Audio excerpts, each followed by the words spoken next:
So, week 6 check-in. It's a little late. It is Tuesday. Tuesday, April the 7th. I was supposed to do it Saturday. And I don't know what date that was. Anywho, it's late. So here we are. I have a lot to talk about. I mean, in terms of like the synchronicity specifically. Yes, I did all my morning pages. I always do my morning pages, and I did do them all in the morning. None of them were late, you know, in the afternoon. All of them were in the morning.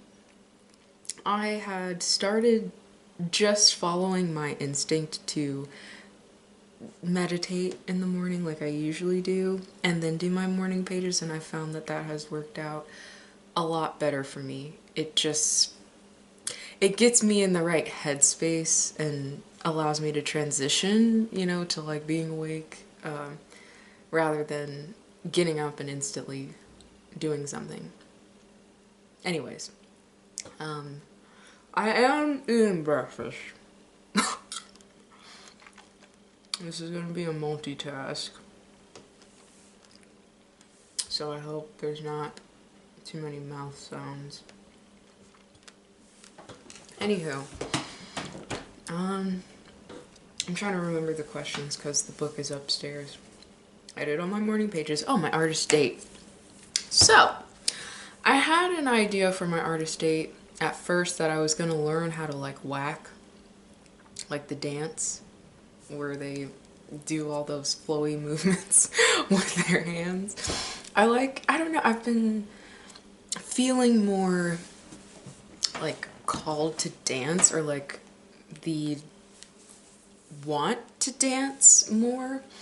So I thought that would be a cool thing to learn, and or do face painting on myself, which I don't know, it's been on the list of possible artist date ideas if I couldn't think of anything else. But I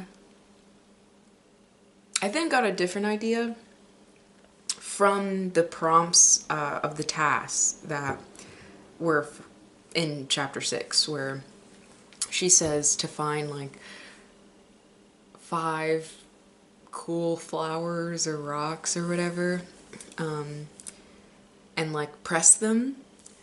So I thought, oh, I could do this like DIY. I saw this DIY where they do that and they press the flowers and the leaves and they glue it to like glass bottles, and it makes this cool little decoration, you know? So I thought, oh, finally I can try that. You know, it would give me a reason to try it. So I went out and to this park and I picked a bunch of cool flowers and leaves, and that day I found a 4-leaf clover.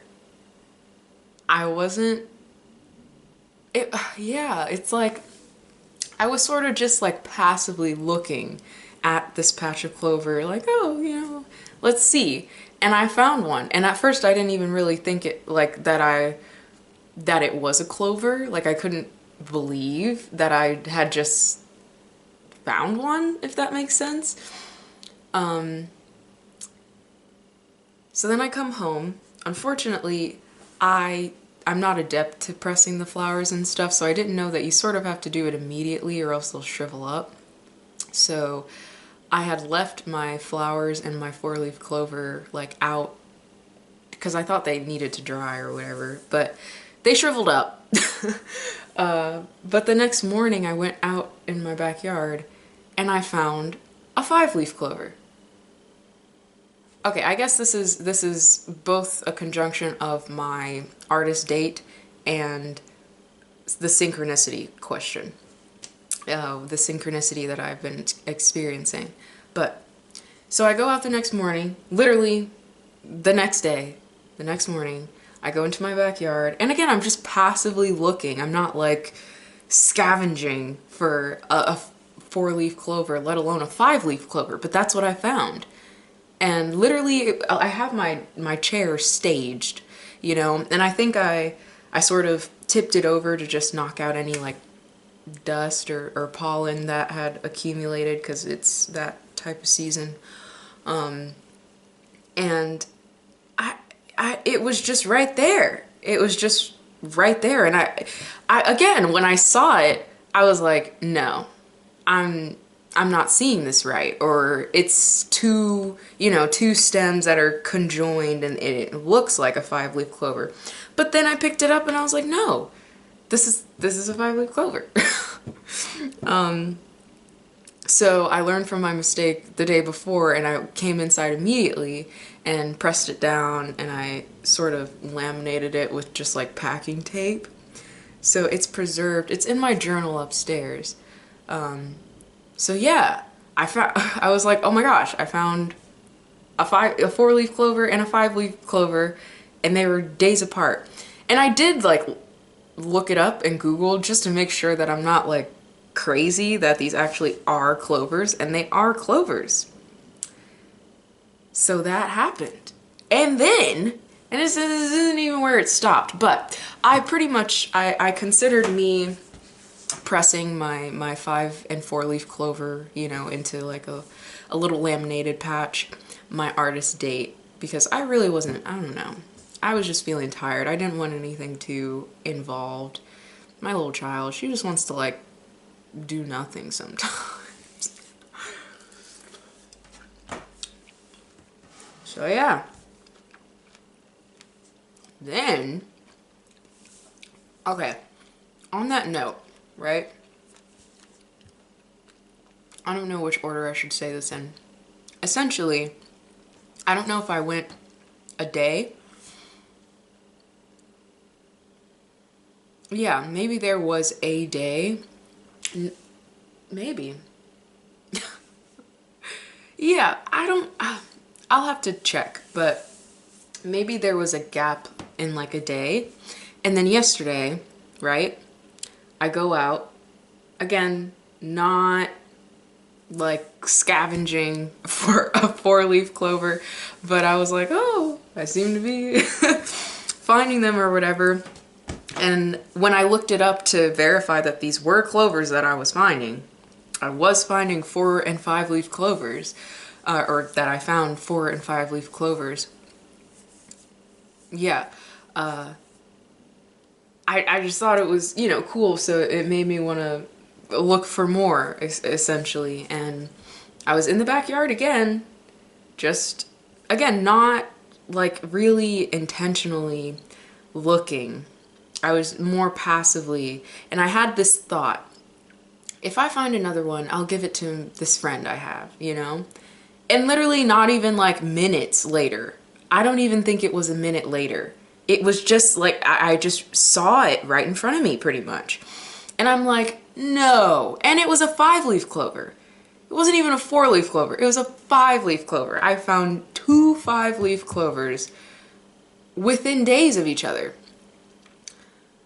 So that was crazy. So I came in, you know, and pressed it down, laminated it with the packing tape or whatever for them. And then I gave it to them that same day. That was yesterday, right? I go out this morning, and I'm not gonna lie. Since I had been, you know, on this sort of streak, I had been a little more intentional, you know, looking for the clovers. But then I was also reminding myself, like, when you found them, you weren't scavenging for them. It was almost like, it literally was like I was led to them by like an unconscious force, you know? Like nothing conscious. Even in the park, like that park was so vast. I could have parked anywhere in that fucking park. I could have walked anywhere in that park. But I happened to take that particular path that led me to that patch of clovers, which had the first one, you know? There's like a bird, an eagle or something flying outside my window right now. I'll take that as a sign from spirit. A very big sign of spirit. But yeah, you know? And then I step out into my backyard. Pretty much I found two more. I found two more. Two. And they weren't far from each other. And I did, when I was reading, you know, how rare it is to find them. Like, is it actually rare? Or do people just say it's rare? Apparently it is rare. It is still rare. It's a little more common, I guess, to find them in warmer months. You know, it's more difficult to find them in colder months. And I mean, we're just entering spring, really. And it did say that if you find one in a particular area, you're more likely to find another one in the same general area. So I was like, oh, okay. I have found 4. Yeah, 4. Yeah, 4. I had to double check the math. I have found 4 within the span of days. And again, it was like the first one I found at the park. The next day I found another one in the backyard. I think there was like a day where I guess I wasn't looking for it or whatever. Again, I wasn't wanting to scavenge for it, because I felt like maybe that's what this experience was teaching me, in a sense. Like, I don't have to force it, you know, or what's coming in my head is like muscle it through to find it. And I think because I keep like sort of releasing that resistance and I'm just sort of letting it go, I think that's why I keep, you know, it's sort of like I'm open to being led to them, if that makes sense. I don't know. But yeah, again, this morning when I went out, I sat in my fucking chair, and it wasn't even, I went back out. But yeah, you know, I went to my chair, and I, you know, did the whole thing where I dust whatever has fallen onto it off. And I was just casually peering over. I was looking, but it wasn't so forceful, essentially, you know?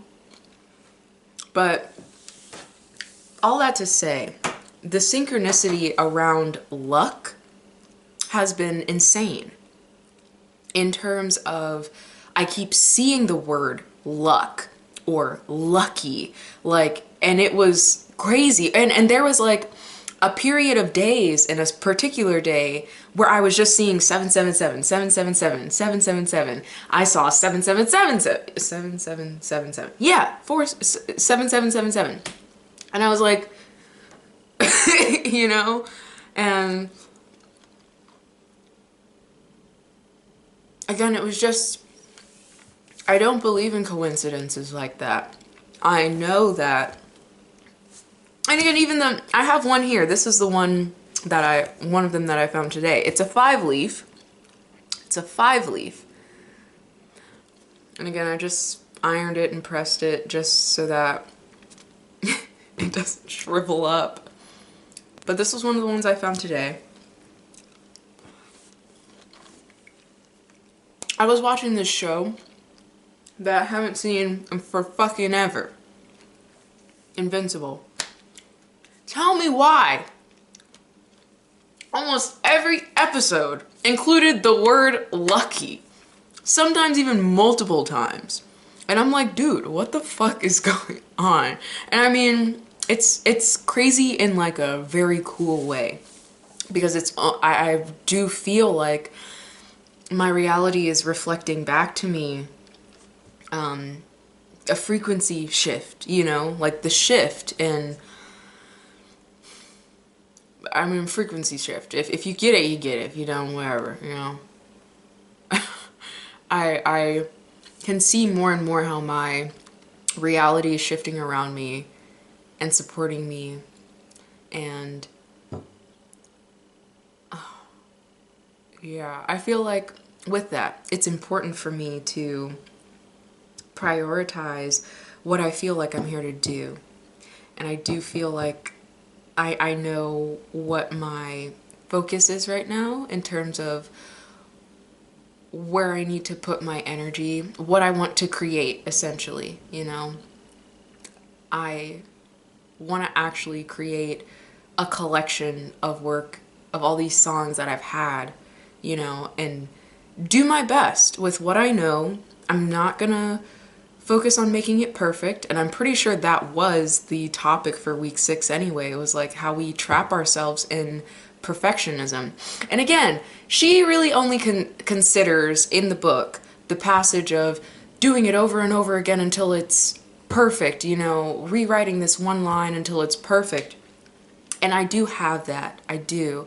And I think that I also have the thing where it keeps me from doing anything, you know, because, you know, like that subconscious fear or whatever of that perfectionism. But again, right now, right here, I'm at the point, and especially after reading that chapter, I'm at the point where I'm like, I don't care if it's perfect. I'm gonna do my best. I'm gonna do it, and I'm gonna release it to the world because that's what I'm here to do. That's what I need to do, you know? And I know I'm supported, you know? Everything in life is showing me that I'm supported right now. And it's not just right now. I'm just supported in general, and I don't want to keep pushing it off. This is the year. This is the year. I will not end this year without releasing an album. And I don't care if it's an album or a mixtape, whatever. It's, I'm gonna call it a fucking album. I don't care what the technical terminology is. I guess it would be considered a mixtape because there's no through line. I don't care. I am going to give the world songs, man. The songs that have been given to me or have come through me. I've been, you know, the brush, that the instrument, 1010. 1010 on the fucking clock. That's also another number I've been seeing. Insane, like an insanely, come on. Like, I've been seeing that number. I literally Googled the angel number meaning for that earlier today. 1010. And again, I think that's confirmation. You know, there's this fear in me that that flame, that love, that passion is going to get extinguished because it's not as, it feels like it's not as vibrant as it once was. But every time I sing, I feel it again, you know? And I feel it expand and grow. I think I just need to, again, quit with the perfectionism. And I'm just going to do my best. I'm just going to release what I have, and we'll go from there. One way or another, I'm going to get to where I'm going. I know that. I don't have any fear of that. Yeah. No. It seems I've entered my lucky girl phase. It's not even a phase. Just lucky girl syndrome, you know? Like, and I've met a couple people who seemed to have that. And at that time I would envy them for it, you know? But I've taken a few pages out of their book because I think that's why they were introduced to me in my life in those periods, you know? To show me that it's not really anything to, you know, they're not more special or whatever, or more deserving or whatever. Anybody can have that.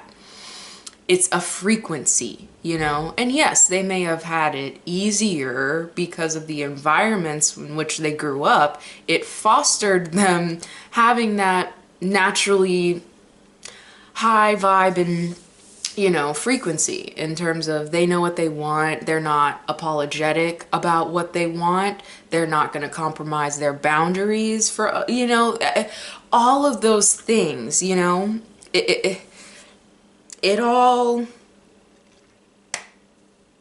what's the word? It all culminates, you know, into that frequency which you're putting out into the world. I started from the baseline of I am unworthy, you know, so no wonder shit was reflecting to me, making me feel unworthy. And now that I'm like, nah, fuck that. I feel worthy as fuck and I love myself. I would give myself the world if I was outside of myself. I would make another me just so I could show me all the love that I want, you know? Like, I love myself that much. And I love even the annoying parts of her, you know? And I have had to cultivate that love for self before the world showed me all of that love and attention and admiration and whatever, you know? And I think that I would have had it no other way. I would have had it no other way. I'm grateful that my journey went this way. Yeah, some of the shit in the past was like, just, it feels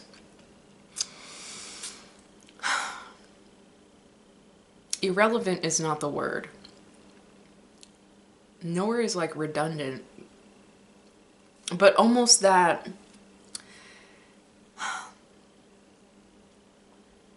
how it feels sort of like unimportant, like, but not unimportant.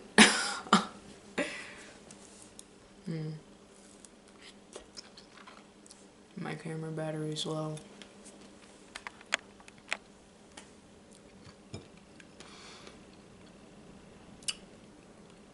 It just felt stupid, you know? Some of the things I've gone through in life felt like I didn't really need to go through that to get, you know, to like learn the lesson. It was like stupid lessons kind of thing. I know which ones actually made an impact, you know? But maybe we all have those types of bullshit experiences. Maybe that's just a part of life, you know?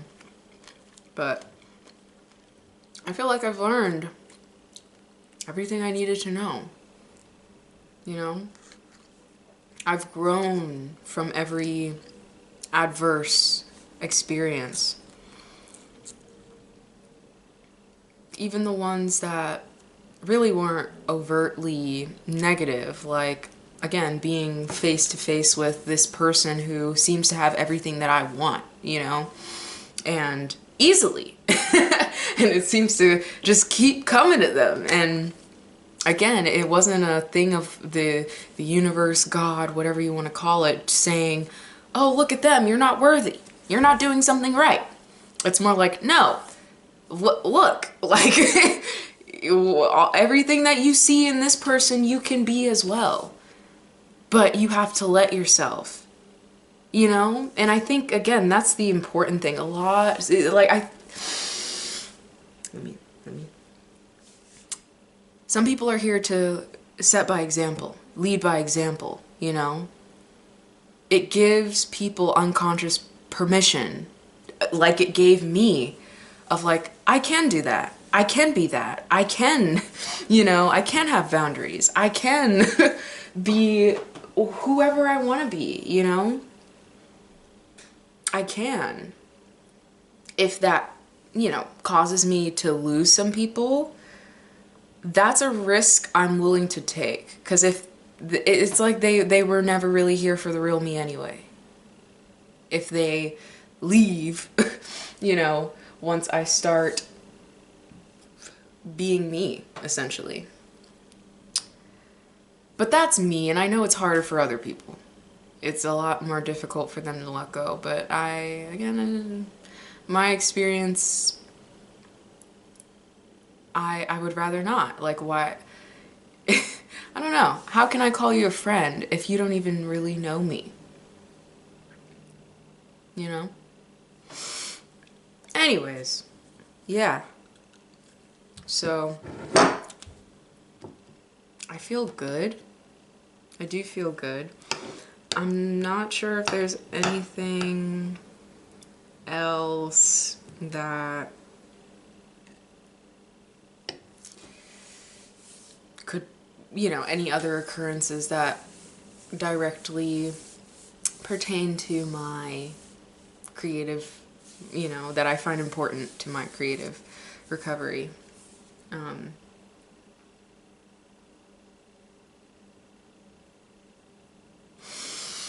Yeah, I feel good.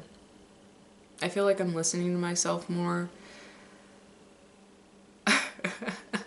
And honestly, I've started to take this stance in my life because I've been on such this like, oh, I want to do the right thing.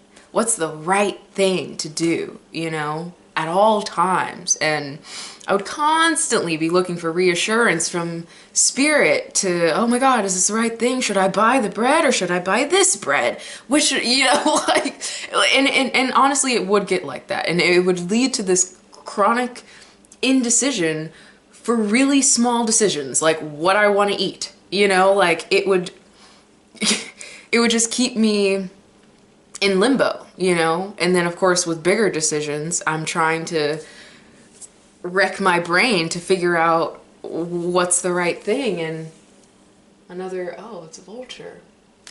And honestly, recently, I have heard and I hear my body's cues. When it really doesn't like something, when it really doesn't want me to do something. Sometimes I know, that I have overridden it. Recently, if I don't get a bad feeling, about it, like that heart, gut, bad feeling, like, ooh, we know that feeling. You sure? Like, then I'm just like, what do you want to do? Kind of thing. And I let myself do it. And there's still that voice in my head that's like, am I doing something wrong? What if this isn't the right decision? But I'm not giving it as much like attention. I'm just really going with how I feel.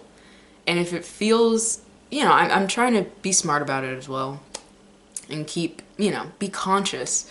But if it's not like, again, like clearly my body's telling me no, then I'm just gonna take the risk, take the chance. And I don't know, maybe that's what I need to do right now. I feel like I was so adventurous. Unfortunately, I would put myself in a lot of like dangerous situations, and I never got hurt, of course, obviously I'm still here. And I also think that's because spirit, has been protecting me from myself. But now I am more aware, and I do place firmer boundaries when I need them. I try to be conscious of my safety and my surroundings, etc., etc.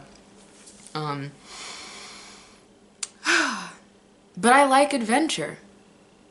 And I think it's not bad to allow myself adventure, to allow myself spontaneous excursions, spontaneous whatever,